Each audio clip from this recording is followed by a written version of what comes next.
आज शिविर कार्यालय पर जन शिकायतें सुन रहे हैं और महिला जनशक्ति का घोष भी हुआ, क्या कहना है? देखिए, आज सबसे अच्छी बात यह है कि 1 से 28वें संविधान संशोधन के द्वारा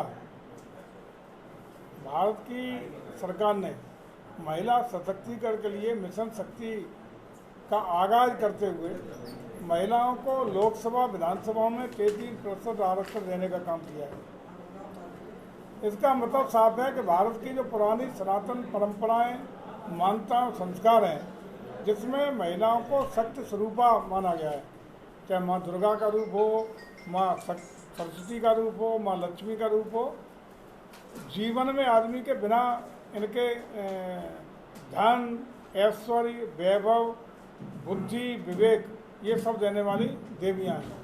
उन देवियों का सम्मान करते हुए भारत ने मिशन शक्ति अभियान के अंतर्गत उनको बढ़ावा देने के लिए पहले से इसी के अंतर्गत हमारी पंचायतों में 33% आरक्षण दिया गया। अब लोकसभा विधानसभा में आरक्षण दे करके उनको प्रमोट करने का काम कराया जाएगा। और वैसे भी आज देखने में आ रहा है कि महिला सशक्तिकरण का ही कमाल है कि हर क्षेत्र में, चाहे यूपी बोर्ड का रिजल्ट हो, हमारा CBSE का रिजल्ट हो, IAS की परीक्षा हो, PCS की परीक्षा हो, महिलाओं ने अपनी प्रखर बुद्धि, विवेक का परिचय और परिणाम देने का काम किया है। हर क्षेत्र में, चाहे वो इंजीनियरिंग हो, डॉक्टरी हो, डिफेंस सेक्टर हो, वैज्ञानिक हो, हर क्षेत्र में भी महिलाओं का योगदान पुरुषों से कहीं पीछे नहीं है। इसलिए भारत सरकार का मानना है कि महिलाओं को संरक्षित, सुरक्षित और संवर्धित करने का काम करना है। निरंतरता से समाज में उन्हें उचित अवसर हर क्षेत्र में जाने के लिए अवसर देने हैं। इसलिए जितनी भी योजनाएं भारत सरकार की, प्रदेश सरकार की चल रही हैं, उनमें महिला प्रथम के दृष्टि से ही काम किया गया है। चाहे वो आवास देना हो, कनेक्शन देना हो, उज्ज्वला योजना हो, जितना भी योजना है, 26-27 योजनाएं हैं प्रदेश और भारत सरकार की, इन सब में महिलाओं को प्रथम पर रखते हुए, उनका हित सुरक्षा रखते हुए उन योजनाओं को क्रियान्वित करने का काम किया गया है। और इसलिए आज चूँकि कल से सुबह देवी का शुभ दिन शुरू हो रहा है और देवी के शारदीय नवरात्रि के प्रथम दिन से पहले आज ये वार्ता हो रही है, तो पहले तो नवरात्रि की बहुत बहुत शुभकामनाएं। और ये नवरात्रि का पर्व ही महिला सशक्तिकरण का ही संदेश देता है। तो इस अवसर पर हम लोगों ने, उत्तर प्रदेश सरकार के संस्कृति पर्यटन विभाग ने पूरे प्रदेश में जितने भी धार्मिक स्थल हैं उन पर अपनी संस्कृति विभाग की ओर से जिला पर्यटन और संस्कृति परिषद, जिसके अध्यक्ष जिलाधिकारी हैं, उनको निर्देशित किया है, बैठक प्रावधान किया है कि हर मंदिरों पर इन नवरात्रि में 9 शारदीय दिवसों में सप्तशती का पाठ कराएंगे और अंतिम दिन नवमी के दिन 24 घंटे का अखंड रामायण का पाठ करा के सनातन संस्कृति को संरक्षित, सुरक्षित और संवर्धित करने का काम करेंगे।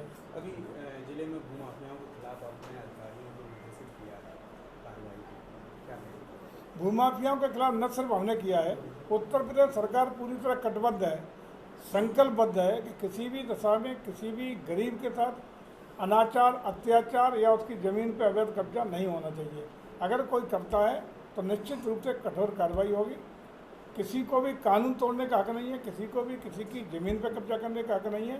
और अगर इसमें कोई भी कतिपय लोग परंपरागत रूप से करता है और लगातार करता है, तो इसी का आदी है कि यही सब काम करता रहता है, तो ऐसे लोगों के खिलाफ कठोर कार्रवाई मैनपुरी में करी जाएगी और पूरे प्रदेश में भी एक अभियान के तहत इस कार्यक्रम को करा जा रहा है। पूर्व की सरकारें भी यही काम करती थी, जमीन पे कब्जा, एक नारा भी दिया था, खाली प्लॉट हमारा, समाजवादी का नारा। अब वही पैटर्न को लेकर इस सरकार में भी कुछ लोग हैं जो बेशकीमती जमीनों पर कब्जा कर रहे हैं। आपका बराबर बयान आता है कार्रवाई के लिए, लेकिन अभी तक कोई कार्रवाई अमल में नहीं ली है। क्या दिक्कत आ रही है? एक बता दो कहाँ से हो रहा है। जिन सरकारों की बात कर रहे हैं, भूमाफियाओं को संरक्षण देती थी, तो उनको ऐसी सजा जनता ने दी है कि सत्ता बेदखल करके किनारे करने का काम कर दिया है।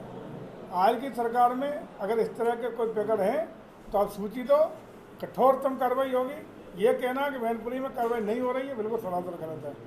IGRS में और निस्तार में प्रदेश के टॉप 10 जिलों में मैनपुरी है। सपा के राष्ट्रीय अध्यक्ष लगातार ये मांग कर रहे हैं जाति जनगणना, भाजपा लगातार भाग रही है, क्या बनेगा? 100 साल पीछे देश को ले जाना चाहते हो? कहाँ पहुँच गए? आज हम चंद्रमा 3 की यात्रा कर रहे हैं, G20 के मार्फत विश्व लीडर बनने जा रहे हैं, विश्व की 5वीं अर्थव्यवस्था भारत बन गया और 3री बनने का प्रयासरत है, ग्लोबल लीडर भारत बन रहा है। आज पूरा देश का युवा, उद्योगपति, व्यापारी, सारे वर्ग, किसान, मध्यम वर्ग, सब लोग सरकार के साथ दे रहा है और हम लोग उस संकल्प को लिए हैं कि 2047 तक विकासशील भारत से विकसित भारत बनाएंगे। हर युवा को तरक्की के अवसर दे रहे हैं, हर नौजवान को उसको आगे का मार्ग प्रशस्त कर रहे हैं, हर स्टूडेंट को भी पढ़ाई लिखाई के अच्छे अवसर दे करके सरकार सहायता कर रही है। और वो लोग हैं विपक्ष में चूँकि मुद्दा नहीं है, कुछ है ही नहीं, तो पुरानी घिसी पिटी जात धर्म वर्ग उस पर आ रहे हैं।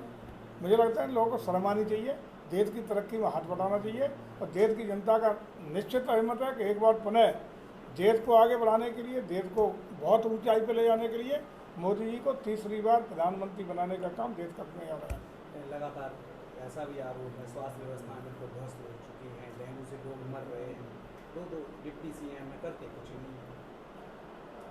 अब क्या कहा जाए, कौन से हॉस्पिटलों घुमाए? क्या सबसे अच्छी मोदी के में स्वास्थ्य व्यवस्था थी सपा शासन में? क्या आज सबसे अच्छी स्वास्थ्य व्यवस्था है? हमारे डिप्टी CM स्वास्थ्य विभाग के मंत्री हैं, आप भी जानते हो कि ट्वीट करता है, उस पर भी एक्शन लेने का काम करते हैं। दवाइयों की व्यवस्था, डॉक्टरों की व्यवस्था, डॉक्टरों की उपलब्धता, पैरामेडिकल की उपलब्धता कराने का काम सुनिश्चित किया गया है।